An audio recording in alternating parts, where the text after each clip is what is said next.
Coming up on this episode, me and Dave talk about taking time off, and it's an interesting one because there is far more to it than just booking tickets. There's the mentality and the culture side of things and so much more. So, let's go get into it.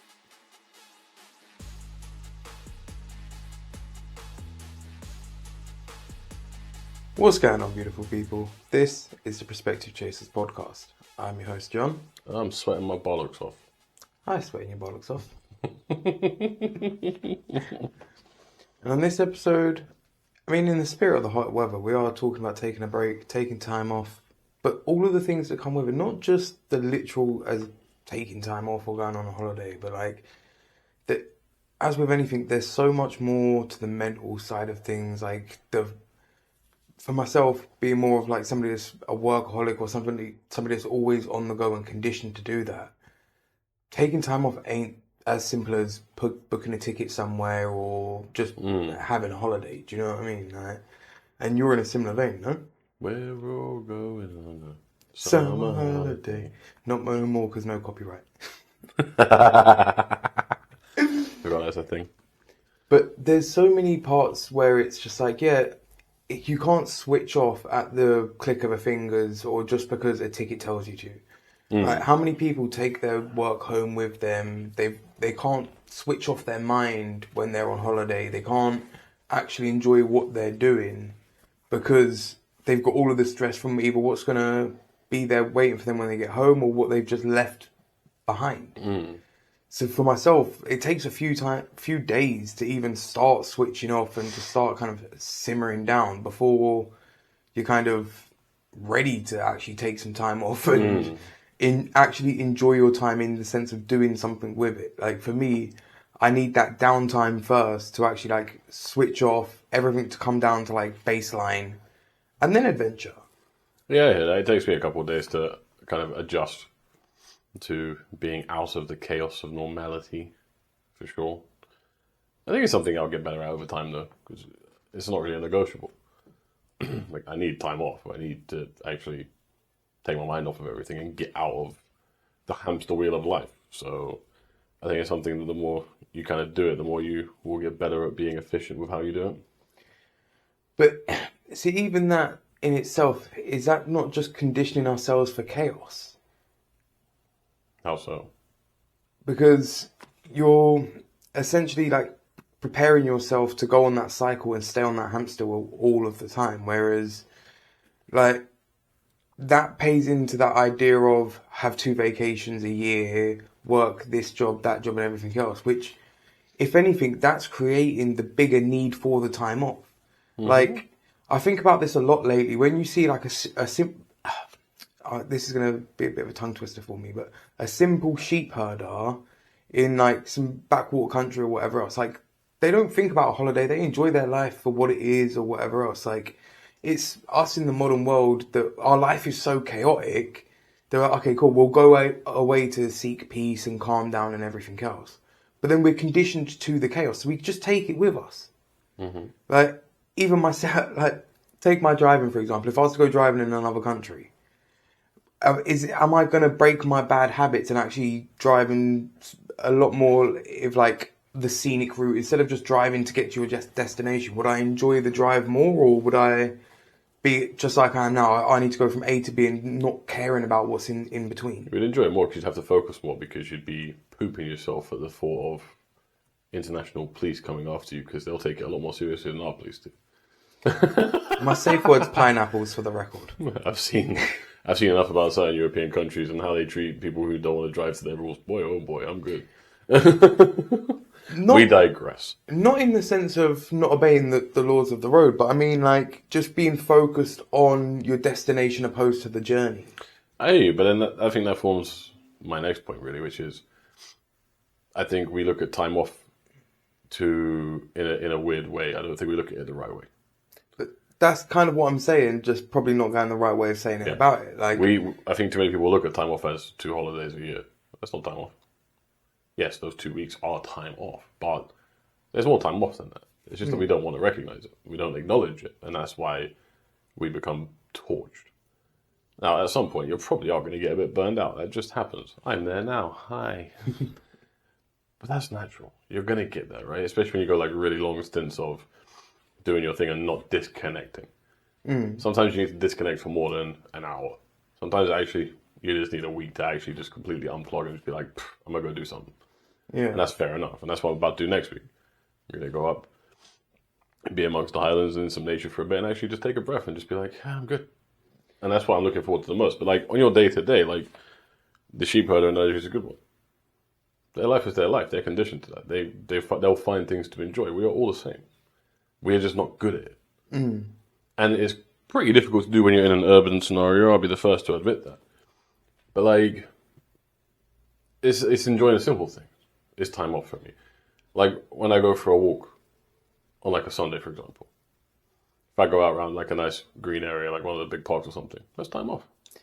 It's time on if I make it time on. It's about this. It's about being disciplined is the right word, but it doesn't feel like the right word. But it is. It's kind of being disciplined enough to unplug and actually enjoy where you are right now, if that makes sense. But I also think there's a touch of discipline about it. I think you have to be disciplined about knowing when it's good to be on and good to be off. It's almost like having that kind of bit of control over your brain and not allowing your brain to run wild with you, even though the brain is what makes us do what we do, right? But we've all done it, right? We've all had those moments where we can't stop thinking.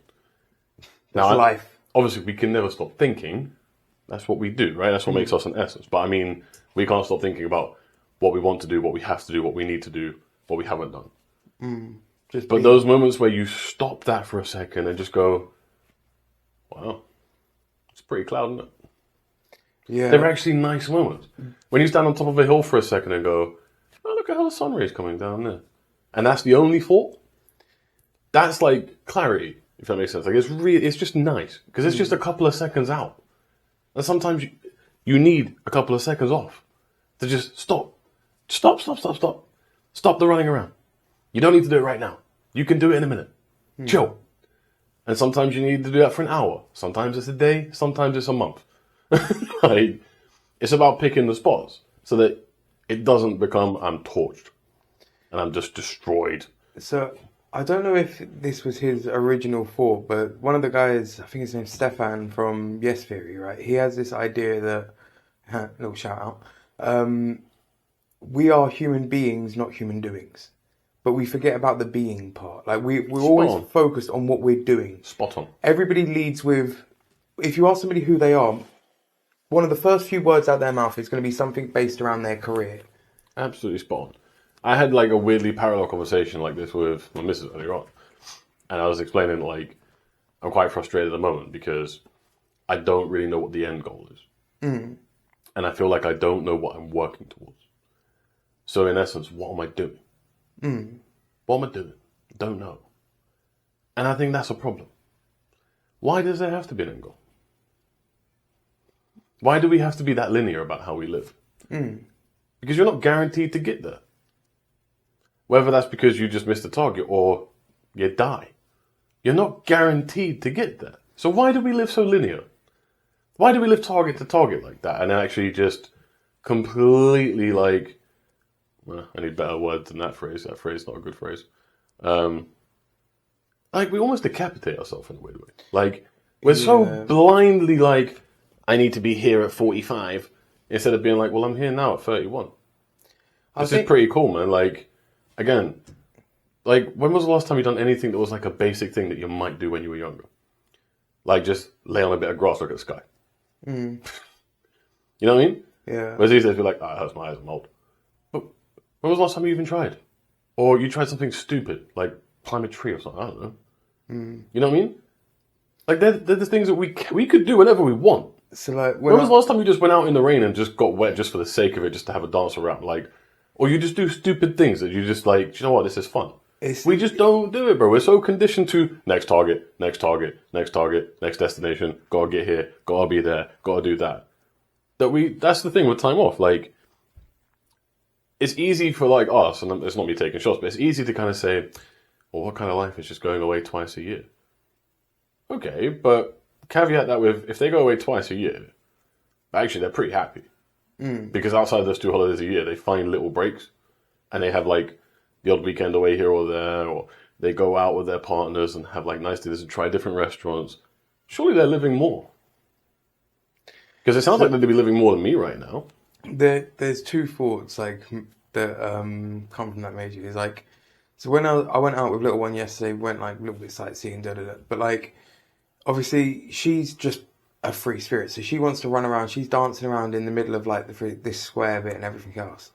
And like, bro, like when I'm with her, I don't overthink life. So like, I'm literally dancing around, chasing her around. She's laughing her butt off, and like life's just good. We're just literally in the moment and just enjoying things. We're not thinking about who's watching or can we do this or da da da. It's time off from your head. It's literally that where it's just like I'm genuinely present. I'm actually being in the friggin' moment. I don't care what I'm doing. Mm-hmm. I'm literally just being present with. Look how pretty that tree is.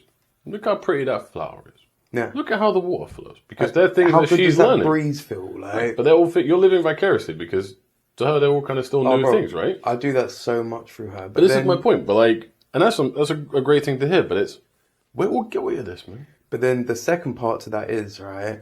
Throughout the kind of whole of this conversation, I've been thinking, if we're playing the game of life, what's gonna win the game overall?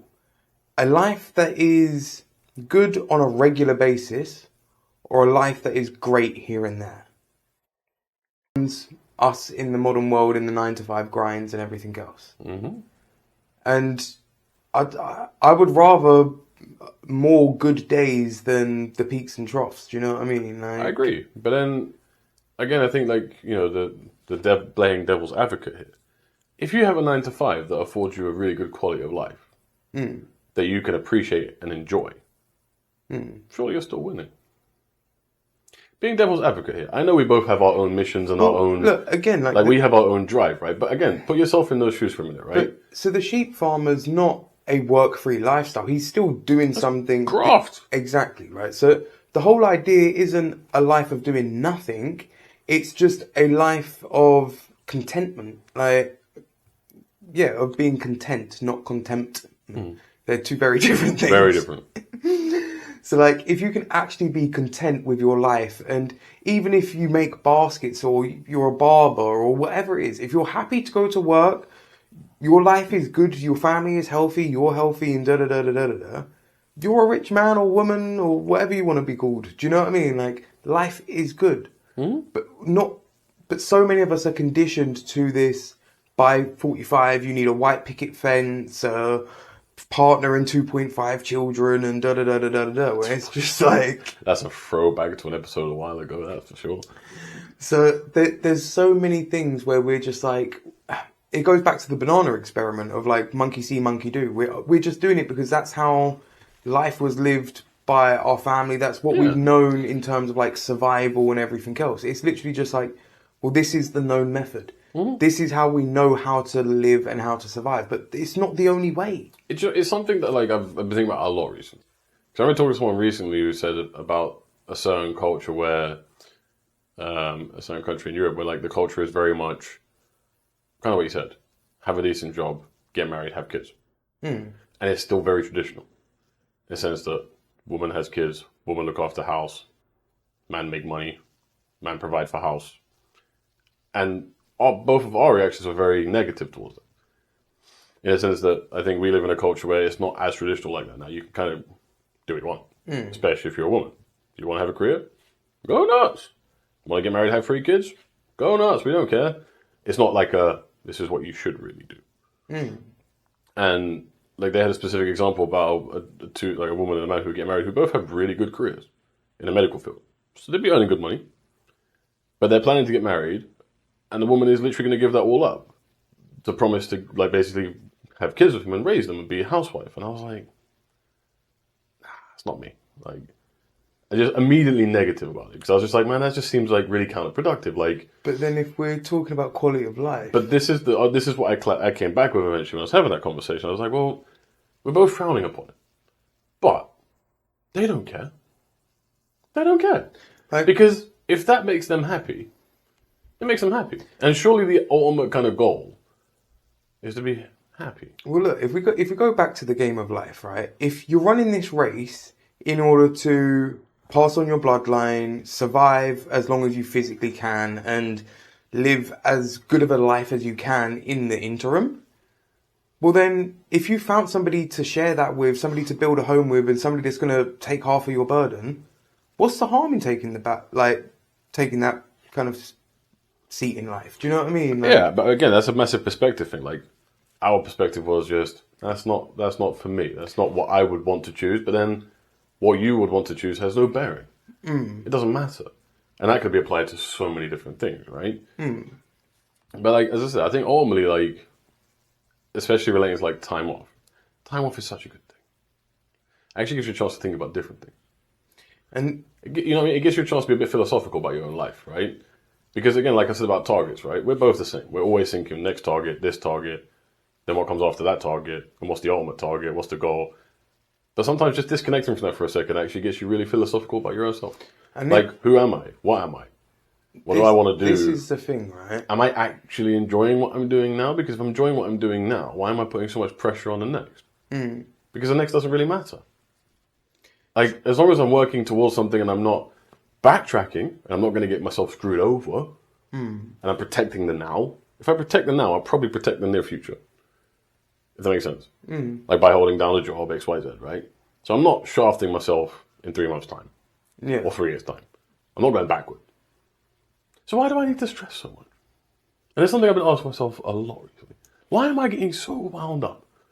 When instead of just being like, you know what? Life ain't that bad. So, we're considering, I think there's an aspect of, at least our society, where as much as it is great to have choice, a lot of us are overwhelmed by choice. And this is proven scientifically. Amen. That if you, I don't know the exact study, as always I'm going to butcher it, but hey ho, it's my thing. If you put like 800 jars of jam in front of people, they will be overwhelmed by how many jams there are and choose none. If you put 3, they'll pick one of them and have a happy day. So even earlier on you were saying about purpose, you don't know what you're doing and everything else. If you knew, just general, like there is always room for interpretation and everything else, but you have 3 main things you need to do in life. You need to make a family, make a house, and make sure you provide for them and keep all is good. If any point you're lost in life, you don't know what to do, you have 3 questions to ask yourself. Are you doing those 3 things? Is your house good? Is your family good? Is your income and da-da-da-da good? So you know what to do. Even if everything's overwhelmed, you can always go back to those 3 simple questions. Whereas in modern society, what are our questions? There's a freaking laundry list of them. And I spoke about this a long time ago when I think I was doing a solo episode on anxiety. Where in our modern society, that fear of we need to go out and hunt for food because there's going to be famine or da-da-da-da-da, or that there might be a lion, like the debt collectors and all of that, and freaking having to live paycheck to paycheck, how most people freaking live life. We never come out of those states of anxiety. So then when you're trying to take time off and switch off, again, we're conditioned to it. We're conditioned to the hamster wheel, to the constant grind. And it's so many people at Andy Dufresne that are not Andy Dufresne, the other one. Ah, oh, damn it. Same film, other guy. I'm forgetting his name though. Anyway, he ends up doing himself in. But anyway, you get institutionalized, and once you come out of that cycle of work and you retire, you don't know what to do with yourself because you're so used to getting up and doing that grind, whatever it may be. So as soon as that's taken away from you, well, that is your life. That's your identity. As a parent, when you're heavily invested in your children's lives and you live too vicariously through them, when they leave the house, you get lost and you're like, well, who am I without my kids? And that happens to so many people and leads to probably midlife crises and all of this nonsense. But it all relates back into we don't know truly who we are because we don't have that time to think. How many people have a year or 2 out to actually figure out who they are? So this, although I'm not strictly a religious person or religious in any typical sense, I like the ideas of like the rites of passage that a lot of religions have because it's an actual turning point in your life where it goes, society treated you like this before now, and now after this point, let's take just the bar mitzvah for example. Before and after, their society would treat you like a boy. After you've had your bar mitzvah and now we'll treat you like a man. And again, there's other things that I'm going to be completely missing. But there is a whole rite of passage in there where the whole community recognises there's a difference. Beyond going to school for us, what is there? True. You enter the workforce. That's when you get your identity. You're a man when you bring home bread. Is that not something that is renownedly probably said through the UK and London? Like, if you're contributing to this house, then you can have a say so. Then you're a man. Then you're a provider or whatever else. But before then, you're a child. It's very true. Like, that's our rite of passage: is entering the workforce. Can you provide? It's getting hammered for the first time. Let's be honest. That's when the wheels start to turn properly. I don't know, like, not from a societal standpoint, anyway. It was more tongue in cheek, man. I hear you, but what you say is bang on, but like culturally, I think it is a bit of a rite of passage just getting blasted at 16. Isn't it? Yeah, there is definitely an aspect to. Obviously, we're not condoning that. There's definitely an aspect to it Do where it at 15. it's. I'm so glad I spoke over that. Don't do it. There's so much to it where it's like you need that point of recognition. Like when people used to go on spirit walks and all of this stuff. Like like for God's sake, we should make this part of society where when you turn 18 you get punched in the face. Simply so you know your jaw ain't made of glass. Because everybody needs to know they're not going to break and they're not that fragile and everything else. Like, again, it's that same sense of survival when you go out and spend 24 hours in the wilderness and you come back and you didn't get eaten by anything. Like, you need to know that you can survive. When everything is taken away from you, when society is gone, when everything is kind of said and done, you can survive. And so many of us don't have that. There's no part where it's, if anything, it's a frog slowly boiling in the water and you slowly turn up and you slowly get a few bills here, you get a phone contract, then you got insurance payments, and then before you know it, damn, I've got a mortgage and friggin' a receding hairline. But even, it's weird, like when you said about the rite of passage, stuff like that. Excuse me. I kind of weirdly feel like once you enter that workforce, you already forget about what we were talking about in the sense of taking time or taking time off. You already forget about it. Yeah. School is like pockets of time where you're with your mates and doing silly things and stuff like that. And after school, you're hanging out, chilling out. They probably playing out like on the weekends and stuff and doing things. And you get a bit older and you do other certain things when you get into sort of 16, 17, 18. But then it's like straight into uni or workforce.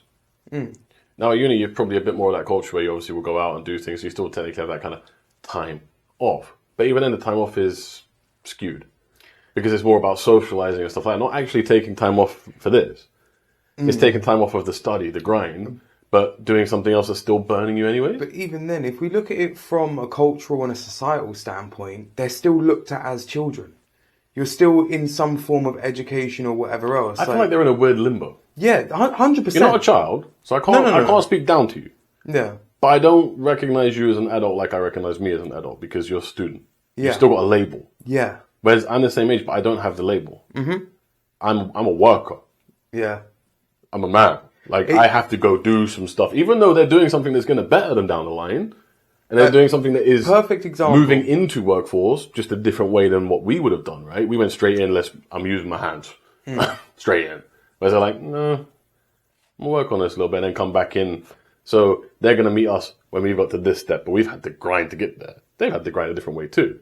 Yeah, we still don't acknowledge, we still have that weird kind of, student.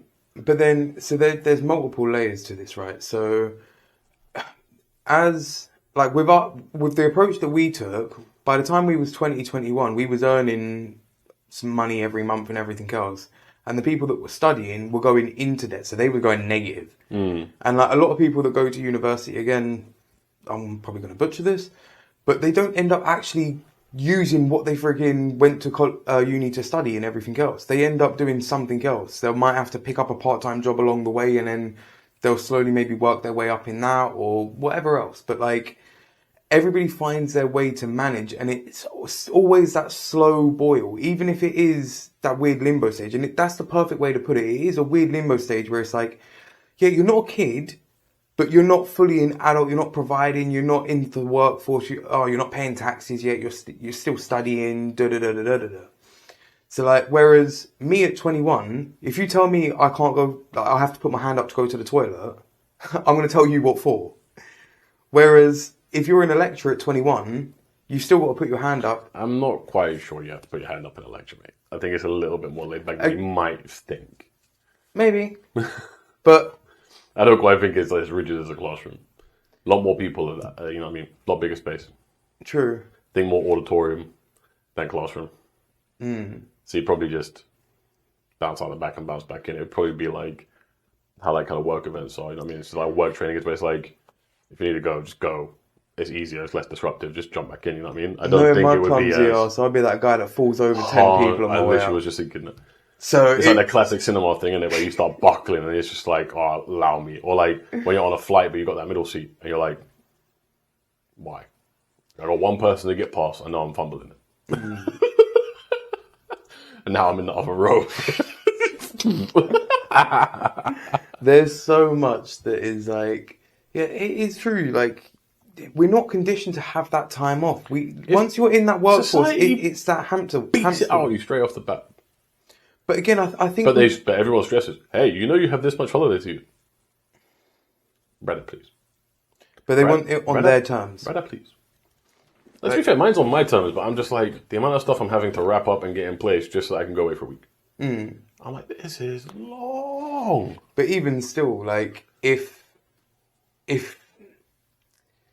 things don't line up on the broader scale, you can't have your time off. Do you know what I mean? Like, everything has its conditions, where it be where you're going, what you're doing, or whatever else. Like, as soon as you add kids into the mix or whatever else, Way harder.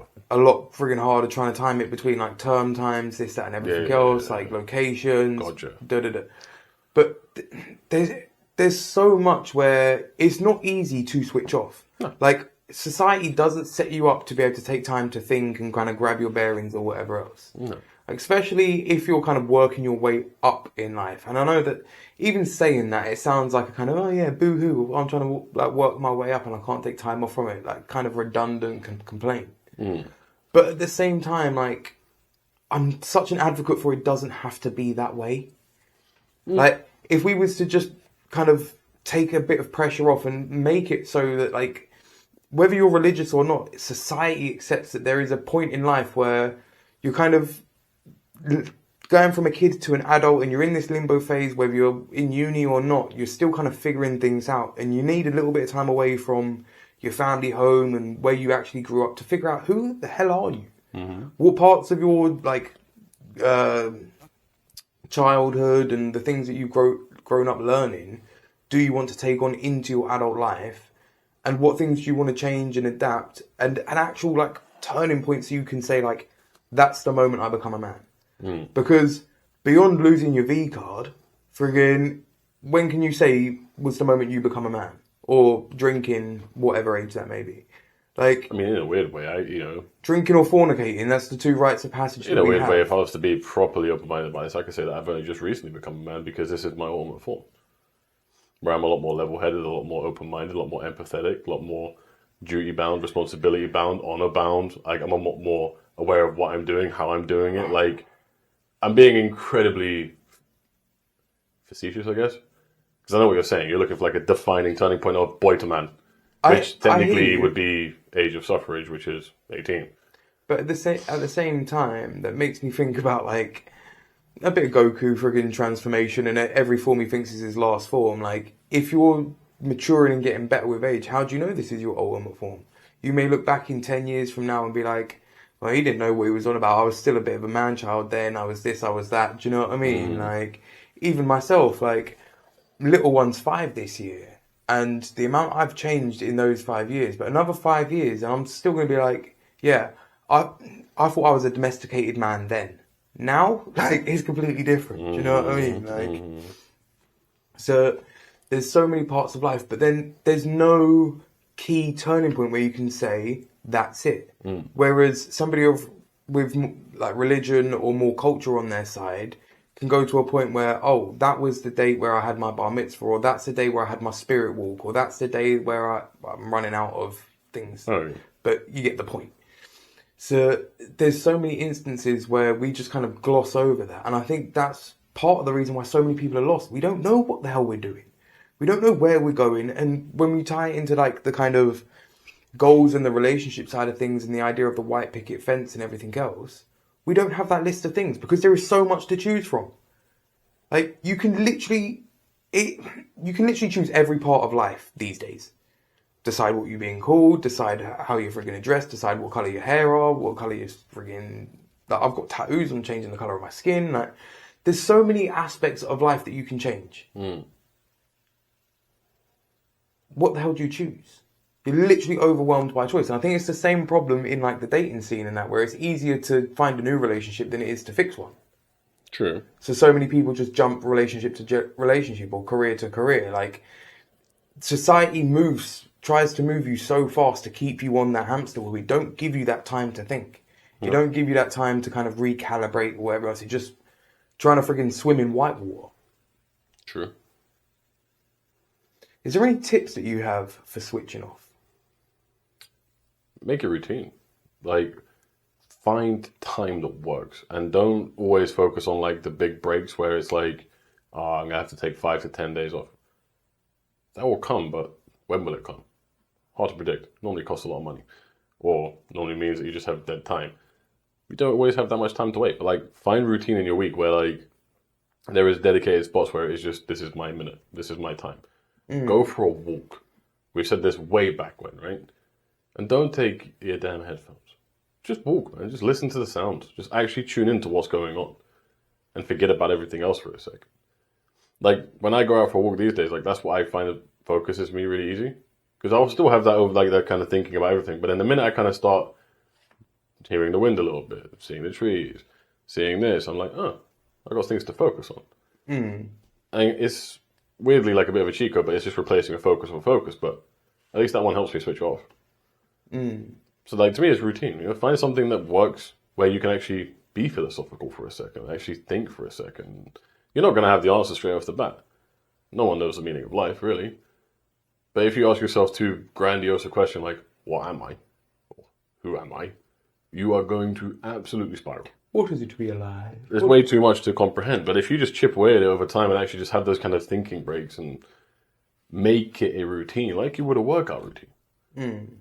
You know, put it somewhere in your week. This is my spot, man. I know on this day for lunch, I go stroll. Or I just go sit on that little green space near the office. Or I sit by the river on the way home, or whatever it is. Like, there'll be a spot you can find. Just have that minute. Just sit there for a second, man. Start small. Build up. Can I just sit here for like 30 seconds and just not think? Can I just sit here and look at the sky? Time it if you have to. Like, start super small. That's what I would personally do. Because I'm really thinking about it myself in my week. There's loads of spots where I could just take a quiet second. And I'd probably feel a lot better. Because that in itself is time off. It's time off the grid, right? Just unplug for a second. Don't look at the messages. Don't reply to all your messages. Don't think about what's next or what you haven't done today. Just sit. Just sit, man. Just chill. Because a lot of us won't have the attention span to do that for too long. See, yeah, it's definitely a great point to have it at least some point of having an instance where it's like, look, don't forget about yourself. Don't forget about switching off and recalibrating. Driving is a good one for me. Sometimes intentionally having no music playing. Just listen. Just listen to your car. Do you know what? It's so annoying when you're driving and unintentionally you've got no music playing because you drive a new car but it's spazzing out. Right, but we've all had a moment like that, right? But then you get annoyed for a second, but then eventually you just settle into it and you just go, okay. You realise you've been driving 10 minutes and you've literally just heard the friggin' engine. You've been dialed in on the road, but for some reason you just forgot time for a second and were like, whoa, I was just doing this, nothing else. I was literally just, you know? That happens to me sometimes, even when I got music on. Away with the fairies. Especially if I'm driving like by a river and stuff like that. Be a point where my brain just completely spaces. I know I'm in the moment because I'm clearly driving safely. I haven't veered off and I haven't crashed and anything like that. And I'm acknowledging signals. But it's almost like so subconscious because I've just entered that kind of... But that... You know that kind of minute where, like, you know, like in the films when like an explosion goes off and they just got that really subtle ringing, but everything's just like silent. Kind of like that. So everything's just switched off. Just a quiet after and it's just the this. storm. It's just that. You know? But that's the thing, when you kind of tune back in and you're like, damn it, I've been driving the last 10 minutes. Did I run a light?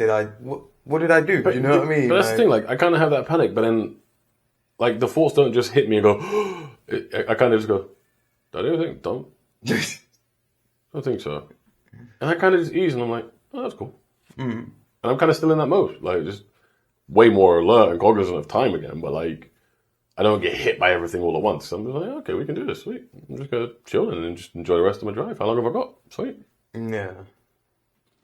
I think the thing for me is like finding something that is actually like the path of least resistance to actually relaxing and kind of, like you said, like we so many of us look for the kind of big holidays and everything else. Take the small walk, but also like for myself, I switch off to going into gaming these days and that. And for me, I was thinking about why I do that so much more these days. And it's because a lot of the time, because of dad life and everything else, I'm tied to the house, I'm tied to staying in.